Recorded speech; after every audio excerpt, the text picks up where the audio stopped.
Selamat pagi pemirsa, apa kabar Indonesia Pagi? Hari ini langsung kita buka dengan berita ini diduga akibat korsleting listrik.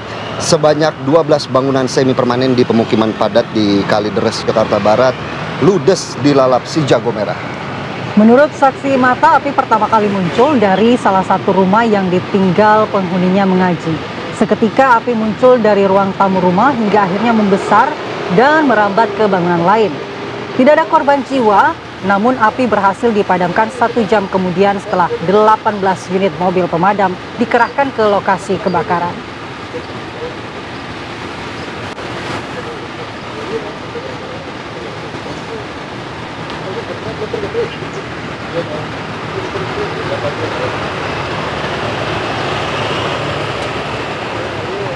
Kita ke informasi selanjutnya, masih soal kebakaran. Pemirsa, sejumlah kamar karyawan dan lapak yang berada di gudang kardus di Jalan Kertajaya, Penjaringan, Jakarta Utara hangus terbakar pada Jumat malam. Kebakaran ini diduga akibat kompor yang sedang menyala ditinggal pemiliknya. Nah pemirsa, banyaknya material yang mudah terbakar ini membuat api dengan cepat membesar dan tentunya merambat ke lapak barang bekas yang letaknya bersebelahan dengan kamar karyawan. Dalam video tampak api yang berkobar ini menghanguskan 3 kamar karyawan dan tentunya lapak barang bekas. Api kemudian baru bisa dipadamkan setelah 15 unit mobil pemadam kebakaran dikerahkan ke lokasi. Beruntung tidak ada korban jiwa dalam peristiwa ini, dan peristiwa kebakaran ini kini ditangani oleh Polsek Penjaringan, Jakarta Utara.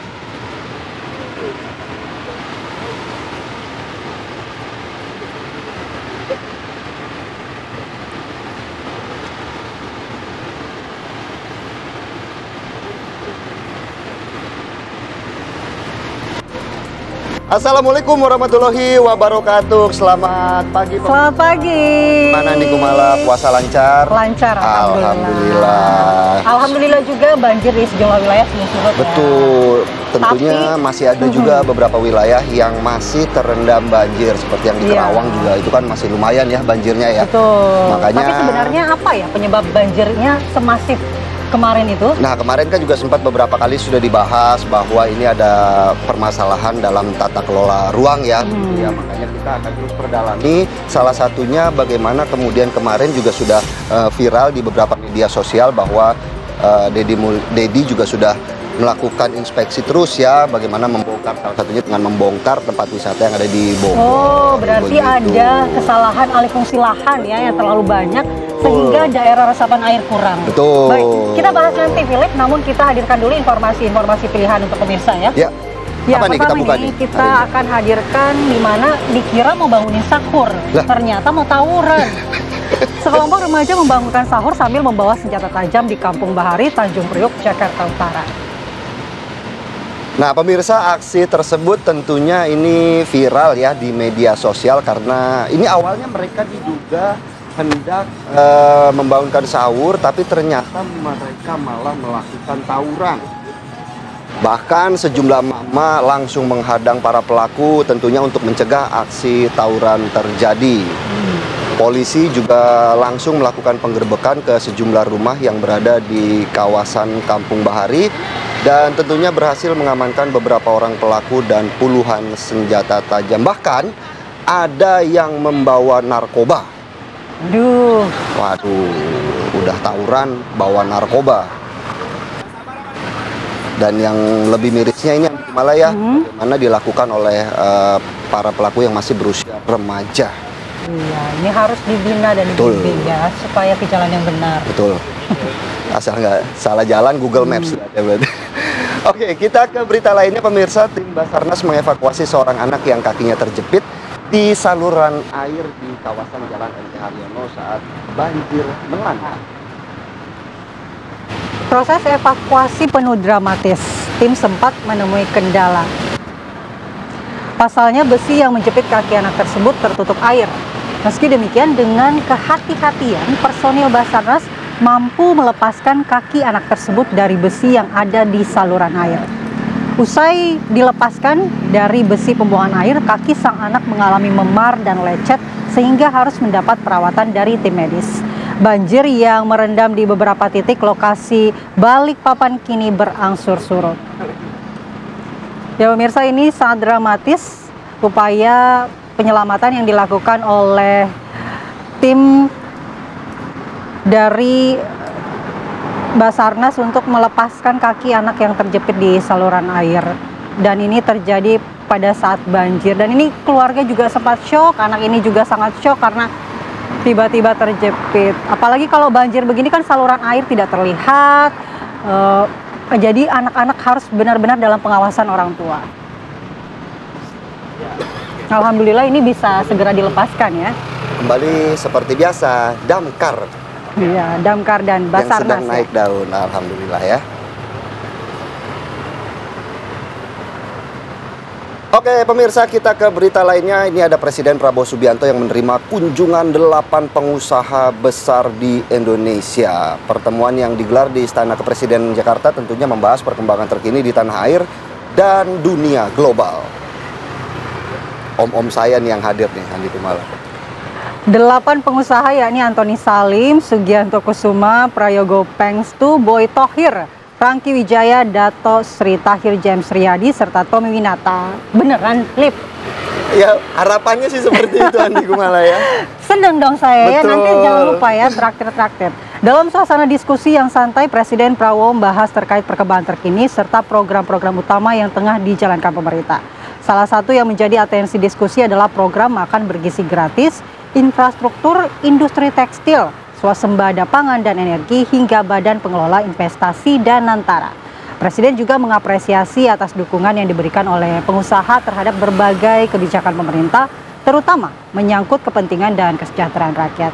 Tentunya ini semua untuk masyarakat ya, apa yang kemudian dilakukan oleh Presiden Prabowo Subianto. Iya.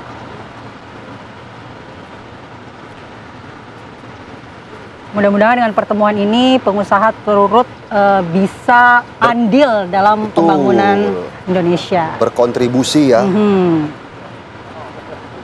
Sementara itu pemirsa, Presiden Prabowo juga kembali memanggil sejumlah pengusaha besar ke Istana Negara. Ini tidak hanya pengusaha besar, Philip, tapi sejumlah Menteri Kabinet Merah Putih juga dipanggil ke Istana Negara. Mereka mulai tiba di Istana Negara sekitar pukul 2 siang kemarin. Salah satu undangan yang tiba siang kemarin adalah Ketua Umum Kadin Anindya Novian Bakri.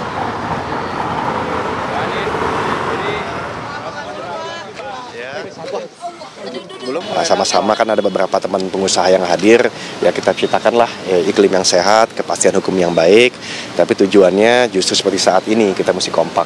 Ini mirip tahun 2020, tahun 2008, 1998, dunia usaha dan pemerintah bahu-membahu untuk maju, kompak dan solid untuk menghadapi semuanya. Dan banyak sekali juga hal-hal yang bisa jadi peluang. Dengan Danantara ini tentunya investasi bisa terpusat, efisiensi bisa terlaksana, dan mudah-mudahan lah kita teman-teman di Kadin itu bisa berkolaborasi.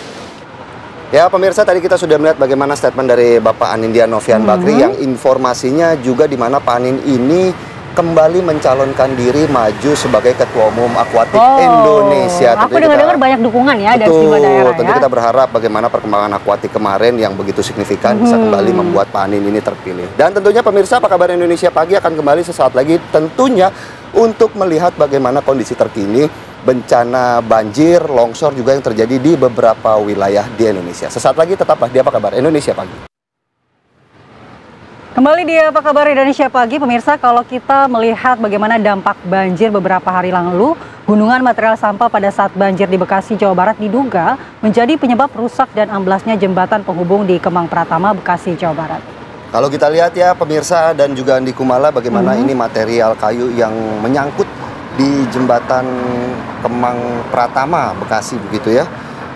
Di mana pasca terjadinya banjir ini menyisakan tumpukan sampah kayu dan bambu yang menggunung di aliran sungai Kemang, Bekasi, Jawa Barat. Petugas pun langsung mengerahkan alat berat ekskavator untuk mengangkat material kayu dan bambu dari aliran sungai.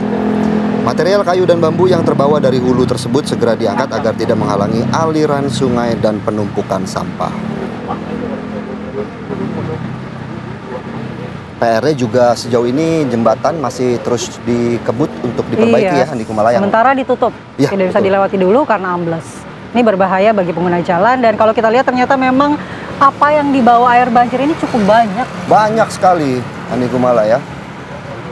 Oke, kita ke wilayah lainnya pemirsa. Hujan deras yang terjadi di kota Bandung juga menyebabkan banjir yang terjadi di beberapa titik. Sejumlah ruas jalan sempat mengalami genangan hingga banjir yang menyebabkan ini arus lalu lintas juga tersendat. Begitu Andi Kumala. Dan beginilah upaya warga untuk menyelamatkan sepeda motornya yang hanyut terbawa arus banjir. Derasnya hujan Jumat sore memang membuat sejumlah titik di Bandung terdampak banjir. Seperti di Jalan Sudirman, Jalan Kopo Immanuel, Kota Bandung. Di Jalan Kopo Immanuel, sejumlah motor bahkan mengalami mogok karena menerobos banjir. Tidak hanya banjir, pohon tumbang juga menimpa mobil di Jalan Cicukang Pelis. Sebelumnya, Badan Meteorologi, Klimatologi, dan Geofisika BMKG Bandung menyebut bahwa musim hujan masih berlangsung hingga bulan Maret. Masyarakat diimbau waspada terhadap cuaca ekstrim dan potensi bencana seperti banjir dan longsor.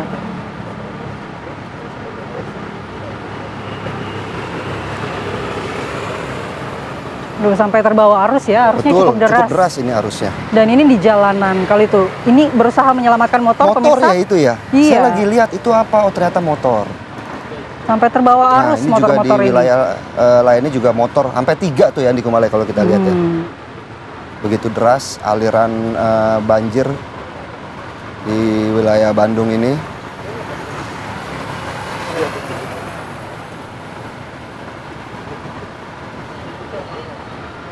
Masih terkait dengan banjir, tim SAR gabungan akhirnya menemukan jenazah ibu dan anak korban banjir di Sukabumi pada Jumat siang. Kedua korban ditemukan dalam kondisi tertimbun tumpukan sampah dan bangunan yang terbawa arus banjir. Petugas menemukan 2 korban di bawah puing-puing rumah yang rusak akibat diterjang banjir luapan sungai Cipalabuhan Ratu. Mereka adalah ibu dan anak atas nama Siti 35 tahun dan anaknya Nurlela yang berusia 3 tahun. Petugas sempat mengalami kendala saat mengevakuasi kedua korban karena posisi yang berada di bawah reruntuhan rumah milik korban. Upaya evakuasi juga dilakukan oleh tim SAR terhadap 5 orang korban yang masih dilaporkan hilang. Diduga ini korban yang hilang masih tertimbun longsor di Kecamatan Simpenan dan Kecamatan Lengkong. Sebelumnya dikabarkan wilayah Kabupaten Sukabumi telah diguyur hujan dengan intensitas tinggi, di mana hal tersebut membuat volume air sungai ini meningkat dan meluap. Akibatnya banjir merendam sejumlah kecamatan. Semoga korban hilang ini cepat diketemukan ya Andi Kumalaya.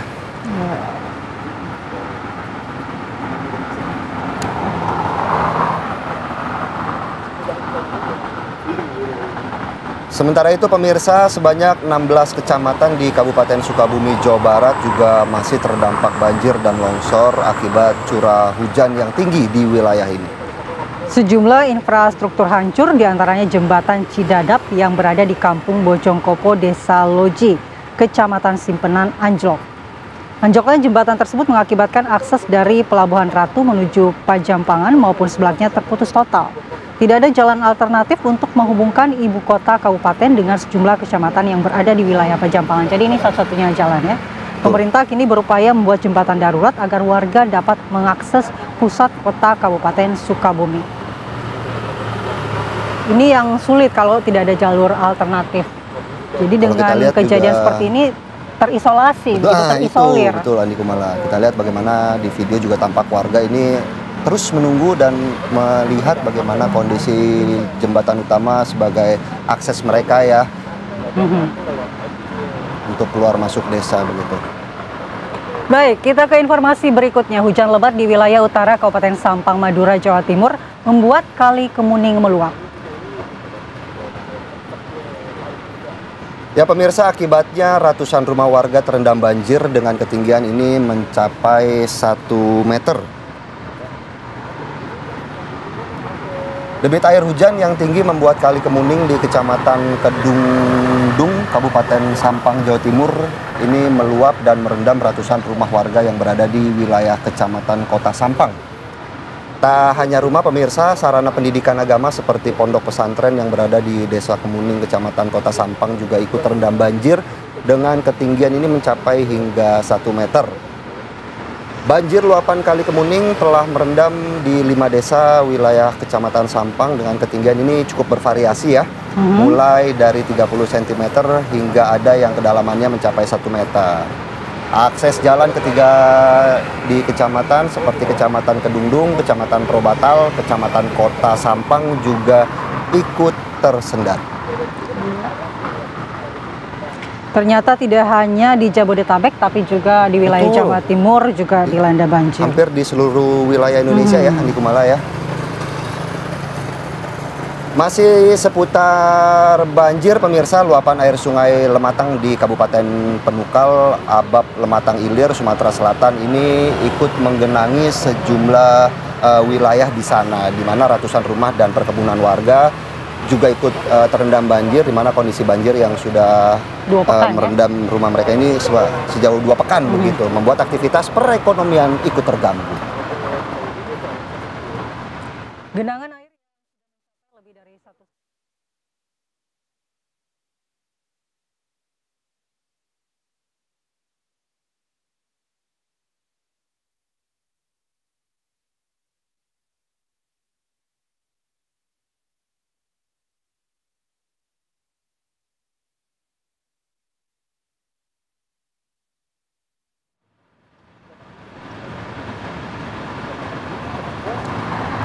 Ya, tadi genangan air yang sudah mencapai lebih dari 1,5 meter masih merendam ratusan rumah ya di daerah Curup, Kecamatan Tanah Abang, Kabupaten Penukal, Abab, Lematang Ilir, Sumatera Selatan.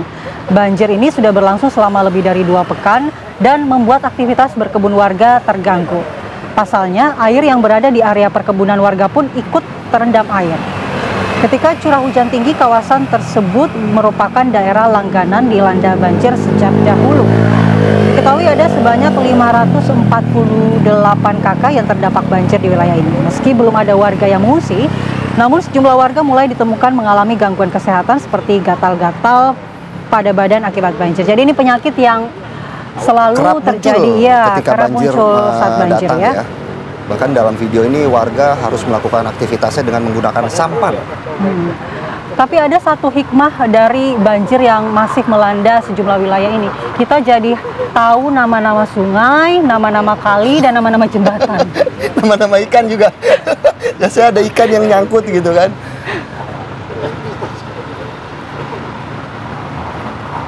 Ya pemirsa, kita ke wilayah lainnya. Ini banjir yang merendam ratusan rumah warga di Kabupaten Karawang, Jawa Barat. Sebagian sudah mulai surut. Namun dampak banjir juga mengakibatkan satu rumah milik warga ambruk.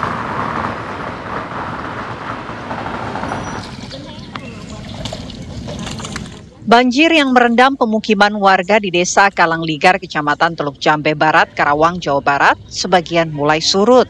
Namun banjir mengakibatkan sejumlah rumah warga rusak. Bahkan salah satu rumah milik warga ambruk. Pas rumah Bapak roboh, Bapak lagi ngungsi? Lagi ngungsi.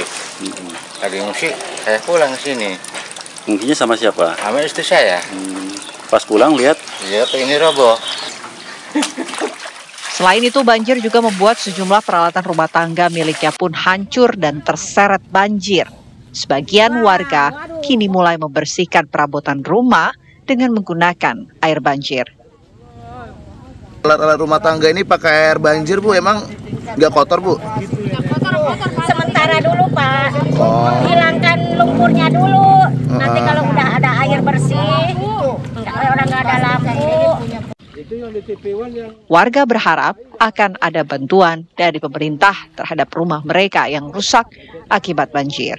Dari Karawang, Jawa Barat, Leo Chandra, Agung Prasetyo, TV One mengabarkan. Kita masih terus prihatin ya dengan banjir yang melanda sejumlah wilayah. Ini juga ada di Riau. Sudah sepekan terakhir banjir merendam ribuan rumah di kawasan Kecamatan Rumbai, Kota Pekanbaru Riau. Ya pemirsa, banjir belum juga surut sejak 6 hari terakhir di Kecamatan Rumbai, di mana rumah-rumah terendam hingga kedalaman 1 meter. Akibatnya warga terutama anak-anak dan lansia ini harus mengungsi dari rumah mereka Dan tenda-tenda pengungsian juga telah didirikan di Jalan Yosudarso dilengkapi sarana dapur umum dari Polda Riau dan instansi terkait. Kita bisa lihat ya bagaimana video drone juga memperlihatkan ini ada ratusan bahkan ribuan rumah. Informasinya ini terendam banjir di sana. Ini kalau dilihat ketinggiannya mencapai 1 meter ini. Iya, ini ya. paha orang dewasa. Ya, intensitas hujan yang masih tinggi di kawasan hulu membuat banjir sampai saat ini belum ada tanda-tanda surut. Pihak berwenang juga menghimbau warga untuk waspada dan bersiap untuk mengungsi ke tempat yang lebih aman.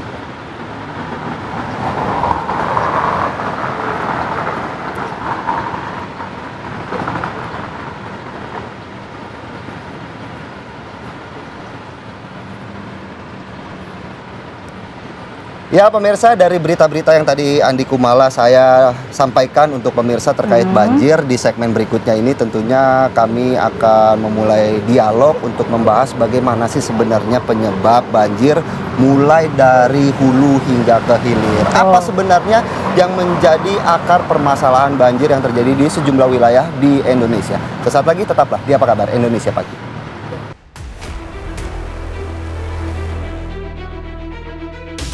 Banjir yang mengepung Jabodetabek sejak Senin malam kemarin merendam ribuan rumah dan memaksa ribuan orang mengungsi ke tempat aman sementara waktu.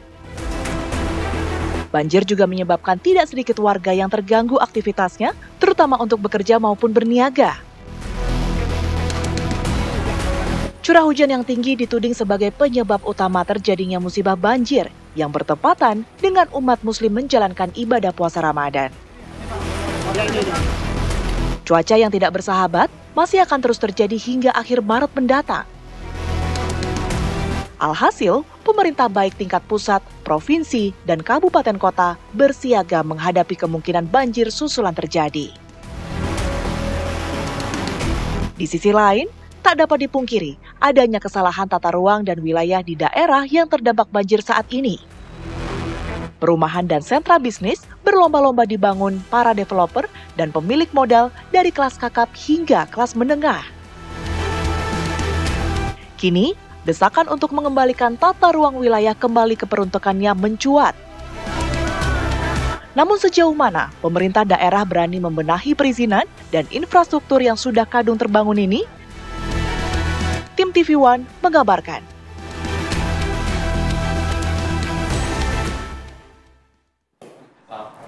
Ya pemirsa, Gubernur Jawa Barat Deddy Mulyadi meninjau taman wisata yang dibongkar di kawasan Puncak pada Jumat kemarin ya, Andi Kumala dan pemirsa. Ya, Deddy Mulyadi pun berencana menerbitkan peraturan gubernur tentang larangan konversi lahan di wilayah Jawa Barat.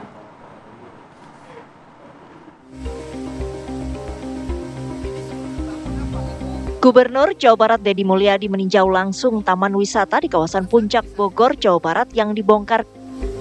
Pembongkaran dilakukan menyusul taman wisata tersebut dinilai melanggar izin operasional dan dampak lingkungan. Deddy Mulyadi pun mengaku berencana mengubah peraturan tentang pengalihan fungsi tanah di seluruh Jawa Barat.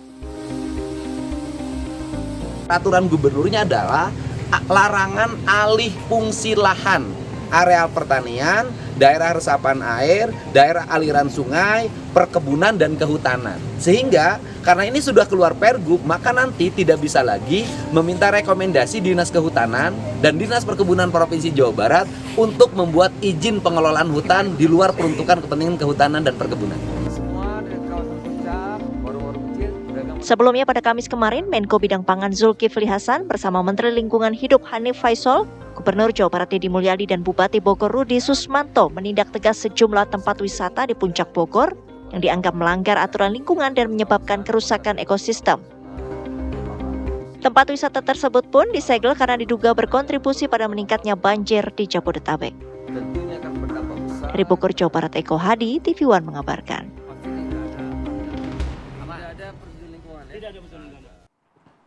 Ya pemirsa, tadi kita sudah melihat bagaimana dua paket pengantar dialog kita pada pagi hari ini ya, Andi Kumala, di mana memang masalah banjir ini sedang menjadi salah satu yang difokuskan untuk segera dibenahi di wilayah Jawa Barat. Ya, yang penting saat ini adalah solusinya seperti apa agar banjir yang seperti kemarin tidak terulang lagi dan mengorbankan masyarakat, banyak yang jadi korban rumah, harta benda, dan juga korban jiwa ya di beberapa daerah.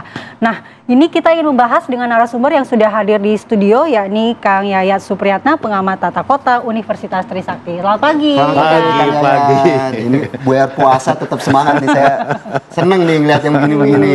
Iyalah, saya kan antar kota, antar provinsi juga. Saya tinggal di Bogor, bahasnya menarik ini. Baik, Kang Yayat, langsung saja Kang. Sebenarnya kemarin juga sudah mulai dilakukan pembenahan begitu ya, terutama ini terkait tata kelola ruang. Sementara dari sudut pandang Kang Yayat, seperti apa sih sebenarnya permasalahan banjir yang saat ini sedang melanda di beberapa wilayah di Indonesia ini? Iya, pasti orang nanya apa penyebabnya. Isunya pasti hujan ekstrim. Tapi sebetulnya kalau hujan dengan intensitas tinggi, sedang maupun rendah, kalau lanskap ruangnya masih terjaga, dia masih aman. Jadi alam itu masih mampu mengendalikan curah hujan yang turun. Tetapi kalau alamnya udah rusak, itulah menjadi faktor penyebabnya, karena tidak ada wadah lagi. Jadi kan ibaratnya sekarang ini ketika tata ruang untuk manusia dan tata ruang untuk air itu konflik.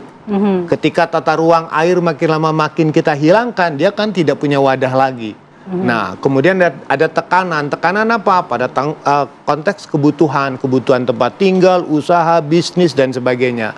Nah, yang menjadi masalah sekarang ini kan, kalau misalnya contoh, Bekasi kebanjiran, kota Bekasi, kan pertanyaannya, apakah karena kota Bekasinya punya masalah? Ternyata ada juga masalahnya di sumbernya, misalnya di hulunya lah. Maksudnya kan ada sumber penyebab dan ada faktor terdampaknya. Nah, ternyata bahwa pendekatan Jabodetabek ini adalah pendekatan ekosistem fungsional wilayah.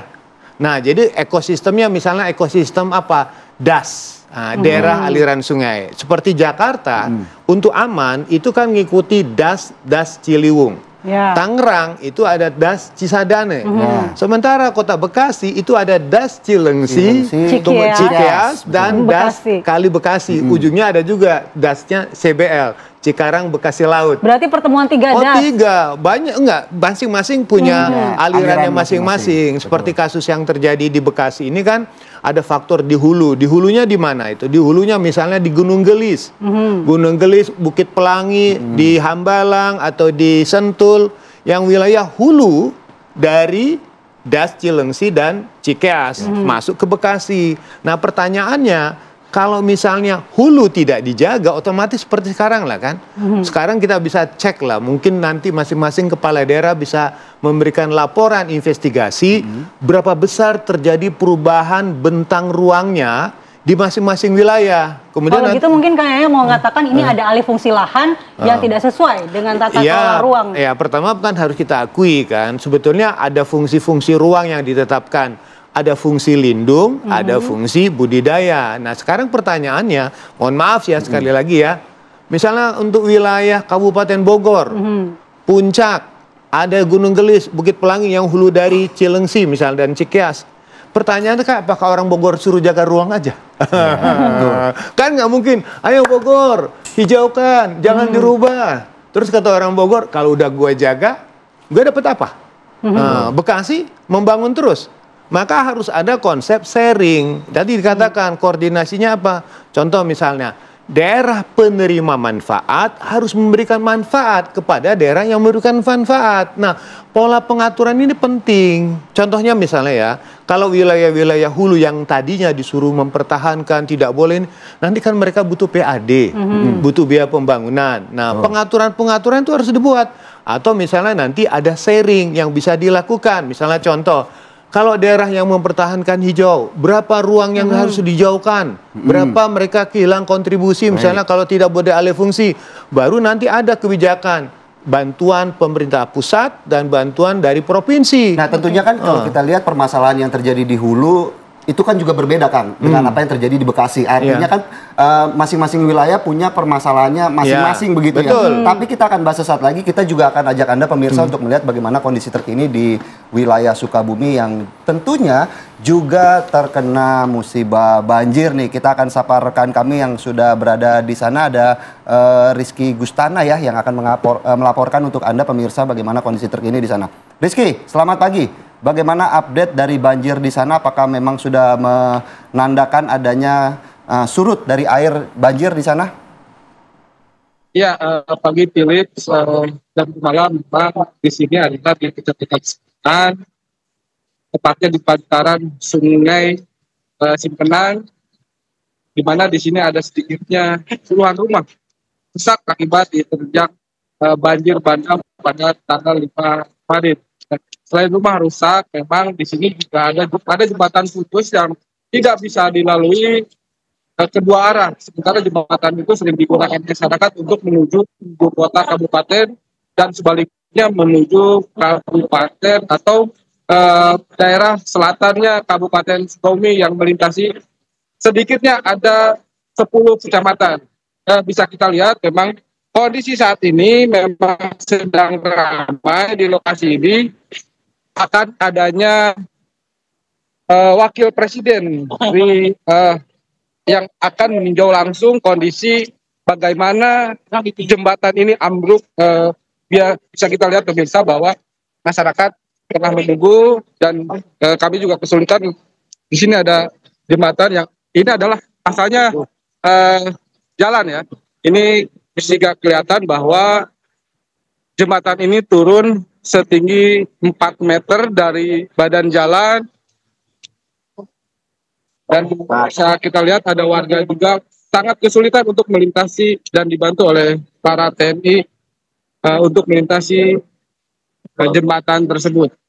Bisa diperjelas bahwa jembatan tersebut ini adalah mengaliri Sungai Cidadap, di mana pada tanggal 5 itu terjadi banjir bandang sedikitnya mengakibatkan 16 rumah yang berada di bantaran sungai. Namun hingga saat ini kondisi air sudah mulai surut dan tidak hanya pemukiman, pesawahan sekitar hampir puluhan hektar terdampak dari banjir ini. Bisa kita lihat bahwa ini adalah Sungai Cidadap yang melintas dan ke kampung Cikopo ya, Cikopo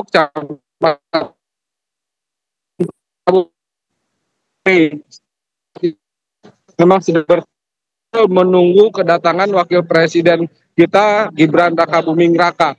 Begitu Philip, dapat kami laporkan dari Simpenan Kabupaten Sukabumi.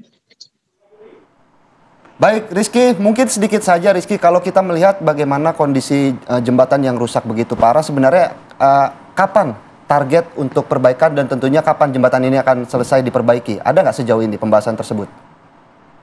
Ya, kemarin tadi malam ada rapat koordinasi Forkopimda yang didampingi oleh Basarnas, Kepala Badan BNPB Pusat dan Provinsi, juga PUPR, dan merencanakan akan dibangun jembatan darurat supaya bisa dilalui oleh masyarakat dengan sistem buka tutup. Nah, nantinya jembatan darurat ini digunakan dengan tonase yang begitu kecil mungkin, tidak menggunakan alat berat ataupun tidak dilintasi oleh kendaraan berat maksud kami, dan hanya kendaraan biasa dan sepeda motor saja, Philip.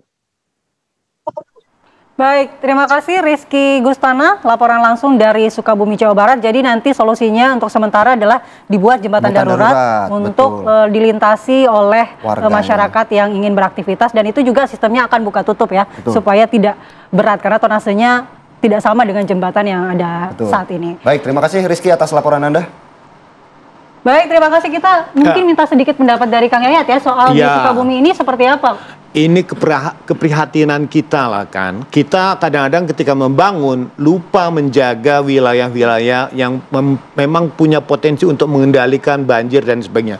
Sekarang kerugian infrastrukturnya luar biasa ya. Sekalian Sukabumi, beberapa jembatan di puncak juga amblas. Jakarta juga kan ada yang juga. Kemudian di Bogor itu sendiri jalan yang baru dibangun ke arah Batu Tulis itu juga amblas. Ini kan otomatis ada keprihatinan besar ketika sekarang kita melakukan efisiensi, penghematan anggaran, kemudian ada persoalan ekonomi dikaitkan ketika infrastrukturnya pada rusak. Ini kan memerlukan kemudian ekonomi untuk bencana alam juga. Nah, makanya kita harus ke depan, kita perlu memperhatikan ketika persoalan tekanan pembangunan ini, kalau misalnya nanti diminta tiap-tiap daerah tolong menjaga ruang hijaunya. Terus perlu ada kompensasi, istilahkan aja APBD hijau atau APBN untuk kegiatan ekonomi hijau. Dalam konteks ini ada bentuk bantuan yang bisa diberikan pada daerah-daerah yang bisa menjaga lingkungannya. Atau misalnya contoh di puncak itu, puncak moratorium izin. Terus nanti bagi pemerintah daerah untuk menumbuhkan ekonomi yang tidak merusak lingkungan, ada nggak dilakukan? Ketika orang butuh lapangan kerja. Karena terus terang aja ada tekanan penetrasi ketika kebutuhan ekonomi membangun tempat rekreasi misalnya, hotel dan sebagainya. Itu akan menekan, akan mengkonversi tanah-tanah lain untuk ikut berubah. Nah, tapi kan yang kemudian sekarang ramai bahwa memang diberikan izin untuk membangun tempat-tempat seperti wisata, hotel. Cuma kan yang menjadi PR adalah bagaimana kemudian pihak-pihak yang nakal, oknum-oknum yang membangun melebihi dari batas yang sudah diizinkan. Tapi dijawab sesaat lagi, Kang Yayat, setelah Kabar Indonesia Pagi kembali sesaat lagi.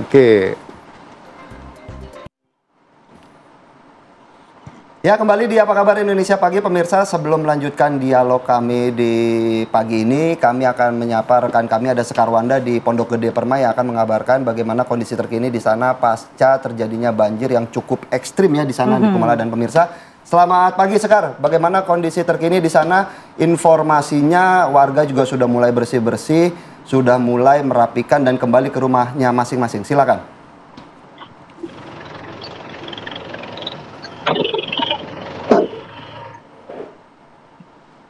Mengungsi di pengungsian BNPB kini sudah mulai kembali ke rumahnya masing-masing untuk melakukan bersih-bersih. Selain itu juga apabila Anda dapat melihat di layar kaca Anda, banyak sekali kendaraan yang juga berlalu lalang. Ini tandanya warga sudah mulai melakukan aktivitas seperti biasa, sudah mulai kembali bekerja. Dan begitu juga di tempat saya mengabarkan saat ini juga merupakan salah satu toko fotokopi yang Anda dapat lihat di depannya. Ini banyak sekali perabotan-perabotan yang terendam lumpur akibat banjir yang terjadi sekitar 5 hari lalu. Banjir yang terjadi 5 hari lalu ini ketinggiannya mencapai 5 hingga 7 meter. Sehingga ini cukup berdampak terutama untuk perabotan-perabotan milik warga. Tak hanya rumah warga, kemudian toko-toko di sini seperti toko fotokopi di tempat saya mengabarkan saat ini, dan juga ada minimarket yang juga akhirnya terpaksa harus tutup beberapa hari akibat banjir yang terjadi beberapa hari lalu. Pemirsa, saya harus berjalan dengan hati-hati karena lumpurnya ini cukup tebal, cukup becek, sehingga ini cukup berbahaya, saya bisa jatuh. Nah, saya akan mengajak Anda untuk berbincang langsung dengan salah satu karyawan fotokopi di sini, yakni Pak Andi, yang saat ini sedang bersih-bersih. Selamat pagi, Pak Andi. Ya, selamat pagi, Mbak. Pak Andi, ini sudah pindah dari pengungsian sejak kapan, Pak? Baru kemarin sore, Mbak. Oke, saya melihat Bapak aktivitas pagi hari ini dimulai dengan bersih-bersih. Saya ingin mengetahui kendala setelah banjir ini apa, Pak, yang dirasakan? Yang pertama otomatis usaha buat pemulihan mesti perbaikan semua. Yang pertama bersih-bersih, kondisikan peralatan, alat-alat usaha, berikut barang-barangnya. Oke, Pak. Pak, ini apakah banjir yang terjadi di sini sering kali terjadi atau baru pertama kali terjadi, dan apakah toko fotokopi ini selalu terdampak banjir setiap ada banjir di sini? Kalau buat banjir, yang banjir besar ini terjadi setiap setahun sekali. Kalau fotokopi di sini yang menjadi dampak banjir udah terjadi sebanyak 3 kali. Kami berharap ada penanggulangan dari pemerintah buat penanggulangan banjirnya. Terima kasih ya Pak Andi sudah memberikan informasinya dan bercerita kepada kami di Apa Kabar Indonesia Pagi.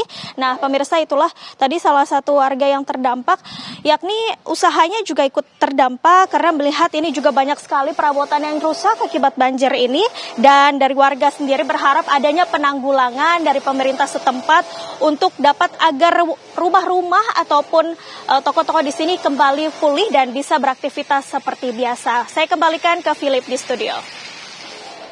Baik, terima kasih Sekar Wanda langsung dari PGP Bekasi, di mana di sana dia memperlihatkan bagaimana kondisi terkini warga yang terdampak banjir. Banyak peralatan-peralatan warga yang rusak akibat banjir. Lemari-lemarinya tadi di belakang Sekar Wanda juga pada hancur ya, bagaimana kesian sekali warga. Kita akan langsung menyapa narasumber kita yang sudah bergabung melalui Zoom. Ada Wali Kota Bekasi, ini Pak Tri Adianto. Selamat pagi Pak Tri, Pak Wali Kota. Selamat pagi. Baik, Pak Tri, kita lihat tadi laporan dari rekan kami dari PGP yang merupakan kemarin banjir terparah terjadi di komplek perumahan ini ya, salah satunya terparah. Mungkin saat ini penanganan dari Pemkot Kota Bekasi sendiri seperti apa, Pak?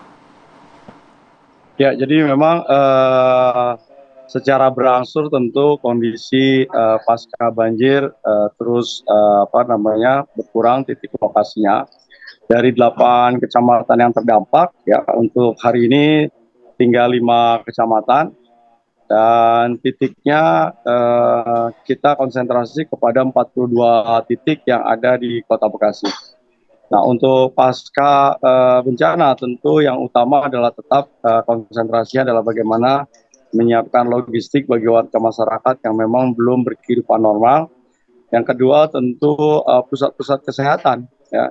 Ada beberapa puskesmas yang memang belum dioperasionalkan, tapi kita langsung menuju kepada titik-titik lokasi yang berdekatan dengan warga masyarakat dan membuat posko-posko kesehatan. Termasuk di dalamnya adalah dilengkapi dengan ambulans dan juga tenaga medis dan juga obat-obatan. Untuk yang selanjutnya adalah terkait dengan pembersihan. Ya, sampai hari ini kita sudah mengerahkan hampir 42 alat berat, ya kalau bisa dilihat di belakang, ya jadi mini eskavator ya untuk membantu karena memang banyak barang-barang warga yang tidak cukup bisa dilakukan dengan tenaga manusia. Jadi harus dengan menggunakan crane dan alat berat yang ada. Nah, kemudian juga truk sampah ya sampai hari ini ya sudah hampir 42 truk sampah yang kemudian kita terus lakukan peningkatan terkait dengan litasenya. Untuk mobil tangki ya sudah ada 36 dan memang ini karena memang cakupannya dampaknya memang sangat besar ya, sangat luas ya. Jadi baik yang terdampak parah dan yang tidak parah pun kita akan optimalisasikan sehingga semakin berkurangnya titik-titik lokasi sehingga masyarakat bisa berkehidupan dengan secara baik. Ya apalagi kemudian harapannya targetnya tentu Senin ya segala pusat-pusat kegiatan publik ya, seperti sekolah, kemudian puskesmas, kantor RW itu mudah-mudahan sudah bisa lebih banyak lagi yang bisa kita operasionalkan. Baik, Pak Tri. Pak Tri, izin, ini kalau kami lihat Pak Tri ini sedang berada di lokasi mana, Pak? Saat ini? Saya ada di Jakastia. Ya, di perumahan Jakastia di Kecamatan Bekasi Timur, Kecamatan Bekasi Selatan. Ini aktivitasnya sedang melakukan kunjungan atau seperti apa? Loh, hari ini kan kita mengerahkan seluruh kekuatan aparatur pemerintah Kota Bekasi untuk kita membantu warga masyarakat yang ada di 42 titik secara keseluruhan, ya. Sehingga mudah-mudahan dalam 2 hari ini tentu ada sesuatu pelayanan yang lebih baik lagi. Dan lebih banyak lagi sampah yang bisa kita buang ke Bantar Gebang, semakin banyak lagi lingkungan yang bersih, sehingga memang cukup tebal ya, lumpur yang hari ini harus kita bersihkan. Baik, Pak Tri, kemarin juga kita lihat sudah ada pertemuan dengan Gubernur Jawa Barat, Pak Deddy Mulyadi. Kita ingin tahu apa solusi yang kemudian dihasilkan dari pertemuan tersebut. Betul. Namun kita harus jeda terlebih dahulu, kita kembali usai jeda dengan Wali Kota Bekasi, Bapak Tri Adianto.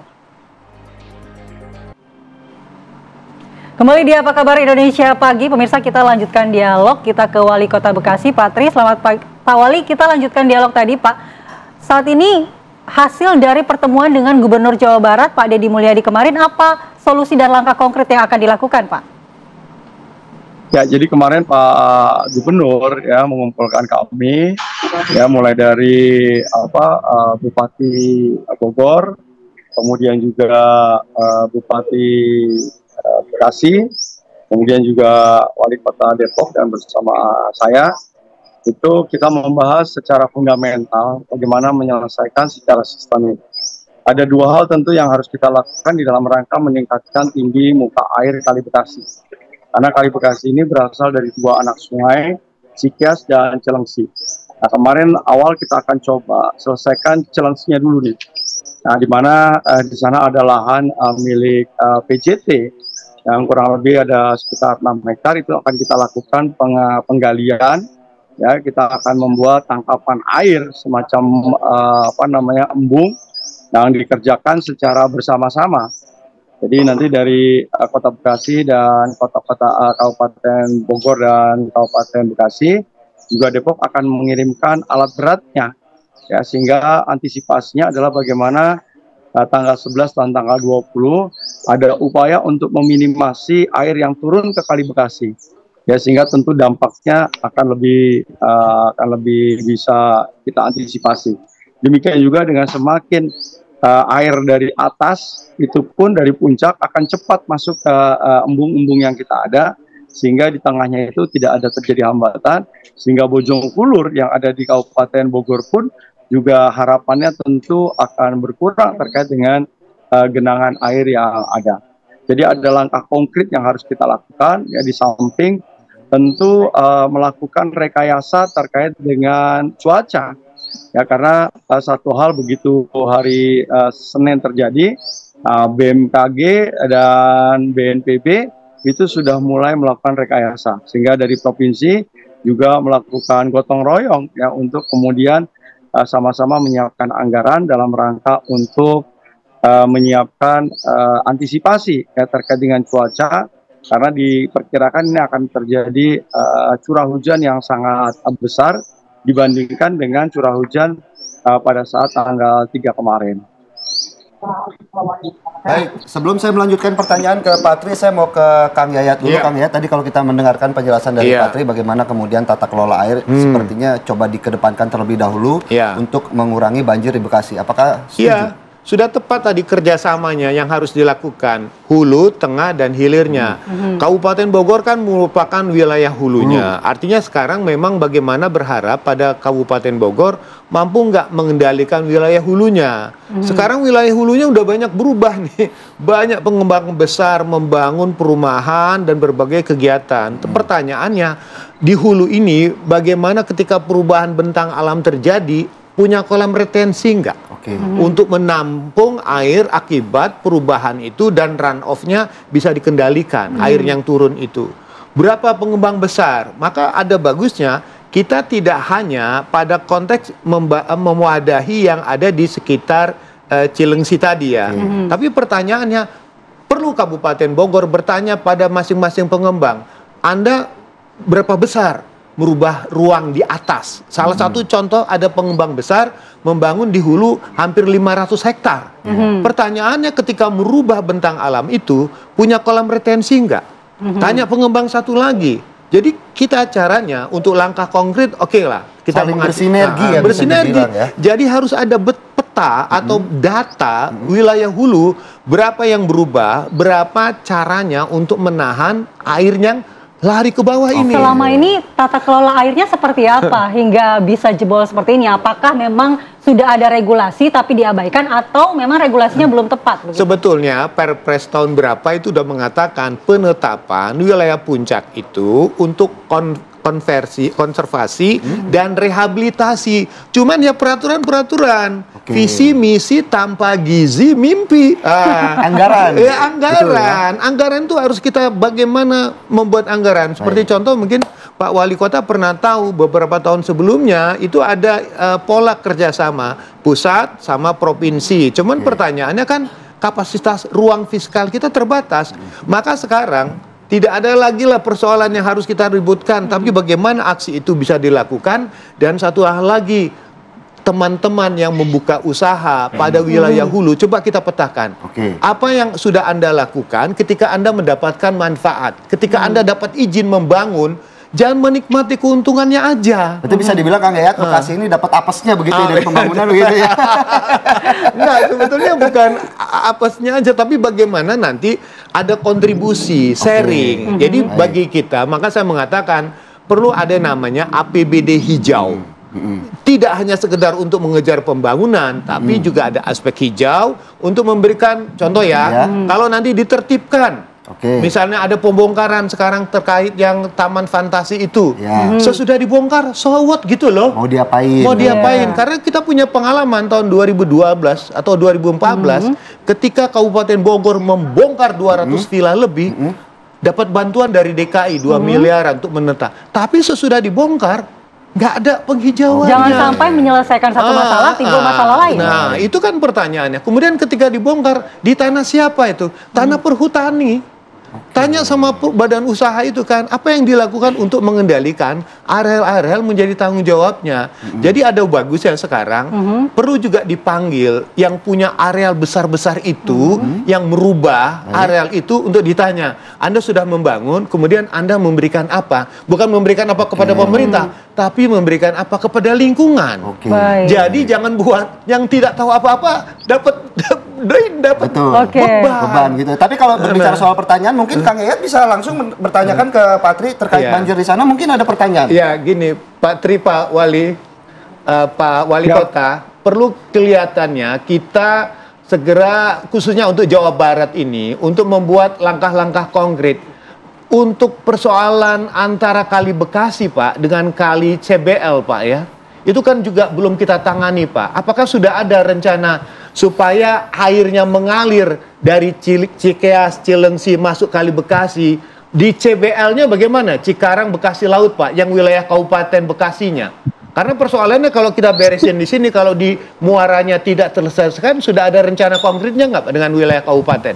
Baik, silakan Pak Wali, mungkin bisa ditanggapi Pak. Jadi langkah cepatnya tentu hari Selasa kami seluruh kepala daerah, kota dan kabupaten untuk melakukan sama-sama berdiskusi, kita berkomunikasi, koordinasi dengan Kementerian ATR, BPN. Artinya bahwa memang sudah sangat penting melakukan revisi terkait dengan RT/RW yang ada, ya dengan RTDR yang ada. Ya, sehingga yang sudah ditetapkan tadi kita evaluasi ulang. Sehingga memang hari ini kan proses perizinan yang ada itu kan hanya berdasarkan OSS. Nah, pada saat OSS dia melihat dari tata guna lahan yang memang memungkinkan untuk dibangun satu pusat kegiatan, tentu pemerintah akan langsung memberikan izin. Nah, oleh karena itu gubernur akan menghold dulu ya. Dan kita hitung ulang tadi berapa kemudian kontribusi yang kemudian menjadi daerah konservasi, berapa kemudian ada penurunan terkait dengan ruang terbuka hijau yang kita miliki di masing-masing kota kabupaten. Nah, memang persoalan yang berikutnya adalah memang pada saat di hilirnya, karena ini kita berbatasan langsung dengan laut, ya, sehingga sebetulnya apa yang sudah diinisiasi oleh Bapak Presiden terkait dengan membangun tanggul laut di sepanjang laut utara, ini saya kira menjadi satu solusi tidak hanya untuk kota Bekasi, tetapi mungkin yang terjadi di Pekalongan, yang di Demak, Semarang. Ya, jadi pada saat air pasang pun yang terjadi ya seperti kemarin, air dari Kali Bekasi pun agak lambat sekali untuk kemudian terbuang di lautnya. Walaupun mungkin memang faktor sedimentasinya cukup tinggi. Ya, dan saya kira PSN pun belum sampai ke sana ya, karena memang segmen yang hari ini baru dilakukan dalam kurun waktu 5 tahun terakhir ya, dengan anggaran 4,7 triliun itu beberapa belum ada masih ada sektor-sektor titik-titik yang memang belum diselesaikan, termasuk di Kota Bekasi ya, ada segmen 2 dan 3 ya, kemudian segmen 6 itu juga belum bisa dilakukan penanggulan secara utuh. Nah, kemarin juga salah satunya adalah terjadinya beberapa limpasan-limpasan dan tergerusnya tanggul-tanggul yang memang masih menggunakan tanggul-tanggul dengan tanah ya, jadi belum dengan beton yang kita miliki. Walaupun ya titik yang paling krusial adalah memang datangnya hujan yang curahnya cukup tinggi ditambah dengan ketinggian air yang memang melebihi daripada tanggul-tanggul yang sudah kita miliki ya. Jadi tanggul kita yang miliki itu 6 meter, nah datangnya air itu pada ketinggian 800 cm, hampir 8 meter. Jadi itulah situasi kondisi di mana memang ini perkiraannya adalah hujan untuk Q25 tahunan yang ada. Jadi oleh karena itu juga mungkin cuaca yang adanya perubahan cuaca secara global, ini saya kira juga mempercepat proses yang ada. Tetapi saya sependapat dengan Pak Yayat, bagaimana kita masing-masing, ya yuk kita balik lagi, kita buka lagi. Kalau Pak Gubernur menyatakan ada tobat secara hidrologis gitu ya, jadi bagaimana kita kembali kepada alam, kita buka lagi peta kita masing-masing, kita revisi terkait dengan pengaturan terkait dengan ruang terbuka hijau yang kita miliki, RT/RW yang kita miliki, RDTR yang kita miliki hari ini. Baik. Terima kasih penjelasannya Pak Wali, dan mungkin Kang Yayat juga sudah mendengar langsung. Terima kasih, dan mungkin Pak Wali bisa melanjutkan kembali meninjau lokasi-lokasi banjir dan tentu saja pengungsi-pengungsi ya. Betul. Terima kasih Pak Tri selaku Wali Kota Bekasi. Selamat beraktivitas dan selamat pagi. Sehat selalu Pak Wali. Wah, sehat selalu ya. Oke Kang Yayat, tadi juga kita sudah mendengarkan bagaimana penjelasan dari Pak Wali Kota Bekasi mengenai target yang akan dilakukan terkait untuk mencegah banjir seperti ini kembali terulang. Tapi kita akan kembali membahas di segmen selanjutnya sebenarnya bagaimana kemudian langkah konkret yang harus dilakukan oleh masing-masing pihak. Sesaat lagi tetaplah di Apa Kabar Indonesia Pagi. Kembali di Apa Kabar Indonesia Pagi, pemirsa, langsung kami akan mengajak Anda untuk memantau dan juga melihat bagaimana kondisi terkini banjir di Karawang. Sudah ada rekan kami Leo Chandra di sana. Selamat pagi Leo, bagaimana kondisi terkini di sana? Apakah memang air masih mengendangi rumah-rumah warga di sana atau justru saat ini warga sudah mulai bersih-bersih rumah pasca banjir di sana? Silakan. Selamat pagi Philip, Andi Kumala dan juga pemirsa TV One, di mana memang untuk Desa Karangligar sendiri untuk saat ini kondisinya masih terendam banjir. Salah satu lokasi yang tempat kami mengabarkan saat ini adalah ini merupakan SMP Negeri 1 Teluk Jambe Barat, Karawang, Jawa Barat, di mana terlihat Philip dan juga pemirsa ketinggian air ini mencapai 50 cm. Artinya jika kami berjalan ke arah belakang dari sekolah ini yang merupakan lapangan basket seperti itu, ketinggian ini mencapai 1,5 meter, Philip dan juga pemirsa. Dan juga informasi beberapa siswa dan aktivitas belajar mengajar juga di SMP Negeri 1 Teluk Jambe Barat ini juga mengalami gangguan. Salah satu lokasi juga yang merupakan tempat yang sangat vital yaitu perpustakaan dan juga ruang komputer yang saat ini kami masih melihat bahwasannya kondisi dari ruangan tersebut dikunci. Namun untuk mengetahui Philip dan juga Andi Kumala serta pemirsa, saya akan mewawancari salah satu siswa yang merupakan siswa yang duduk di kelas 3 SMP yang bernama Bima. Selamat pagi Bima, apa kabar? Baik Pak. Ya, oke. Bima, ini kita sambil jalan sambil kita berbincang ya Bima. Bima, boleh dikasih tahu ini di belakang kita ruangan apa, kemudian ruangan kamu itu sebelah mananya? Siap, jadi ini ruang komputer. Ini ruang komputer, di sana komputernya tuh bisa dilihat, di sana juga ada proyektor. Kayaknya sih kena ya gitu. Kalau sebelahnya ini ruang OSIS. Jadi kita organisasi OSIS kalau ada himpunan, kalau rapat di sini. Iya. Nah, Bima, ini kan informasinya kamu kan kelas 3 SMP ya. Artinya ini kan kamu akan menghadapi ujian-ujian akhir seperti itu. Nah, dengan akibat bencana banjir ini, apakah ini juga menjadi salah satu gangguan bagi teman-teman SMP kelas 3 ini untuk menghadapi ujian-ujian akhir, Bima? Benar, ini gangguan banget soalnya kita juga kan harus ada waktu buat belajar gitu ya. Dengan adanya banjir ini, jadi gangguan belajar kita terhambat. Jadi kurang waktu buat belajar gitu aja. Nah, Bima, kemudian nih apa nih harapan Bima untuk kedepannya bagi pemerintah agar lebih memperhatikan terkait dengan sistem pembelajaran dan mengajar di sekolah ini dengan adanya bencana banjir ini? Cukup lihat ke sini aja dulu gitu, gak usah mikirin yang di sana. Kita yang di sini yang belajar jadi keganggu gara-gara adanya bencana ini. Soal penanggulangan gimana gitu supaya nggak banjir lagi, itu kembali lagi ke pemerintah, Pak. Soalnya saya gak tahu harus gimana. Terima kasih Bima, itu dia tadi Andi Kumala dan juga Philip bagaimana salah satu siswa maksud kami yang memang ini bersekolah di SMP Negeri 1 Teluk Jambe Barat yang memang sampai saat ini kondisi dari sekolah mereka masih terendam banjir, bahkan ketinggian air ini mencapai 50 cm hingga 1,5 meter jika kami berjalan ke belakang.